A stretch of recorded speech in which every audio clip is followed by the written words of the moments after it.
இங்க ஒரு பையன் மை ஹீரோ அப்படின்னு சொல்லிட்டு ஒரு ஹச்சி அப்படின்ற ஒரு டாக பத்தி தான் பேச போறான். அந்த பையன் அப்பதான் கதையும் ஸ்டார்ட் பண்றான். அவரோட தாத்தா தான் அந்த ஹச்சின்ற டாக வளர்த்துருக்காங்க. அவரும் ஒரு ப்ரொஃபசர். காலேஜுக்கு போயிட்டு வரது எல்லாமே ட்ரெயின்ல தான். ரயில்வே ஸ்டேஷன்ல தான் அந்த ஹச்சின்ற பப்பியும் அவருக்கு கிடைச்சிருக்கு. அவரு டெய்லி ட்ரெயின்ல போயிட்டு வரதுனால ஹச்சிய என்னதான் கண்ட்ரோல் பண்ணாலும் அது எப்படியாவது வெளியில ஓடி வந்து அவர வழி அனுப்புறதுக்கு ஸ்டேஷனுக்கே வந்துரும். அவங்க ரிட்டர்ன் வர்ற வரைக்கும் அந்த ஸ்டேஷன்லயே தான் அந்த ஹச்சியும் வெயிட் பண்ணிட்டு இருக்கும். அப்படிதான் சில நாட்கள் போய்க்கிட்டே இருக்கு. ஒரு நாள் ப்ரொஃபசர் வந்துட்டு கிளாஸ் எடுத்துட்டு இருக்கும்போது அவரு இறந்தும் போயிடுறாரு. ஹச்சி ஸ்டேஷன்லயே படுத்து ஓனர் வருவாங்க வருவாங்க அப்படின்னு சொல்லிட்டு வெயிட் பண்ணிட்டே இருக்கு. வெயிட் பண்ற நாள் வந்து வருடம் ஆகுது. வருடம் 10 வருடம் ஆகுது.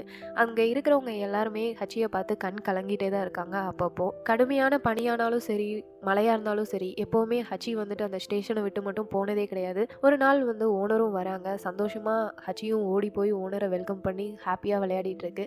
என்ன நடந்திருக்கும் அப்படின்னா ஹச்சி இறந்திருக்கும். அவங்க 2 பேருமே சொர்க்கத்துல ரொம்ப ஹாப்பியா இருப்பாங்க. இது உண்மையாவே ஜப்பான்ல 1925ல நடந்திருக்கு.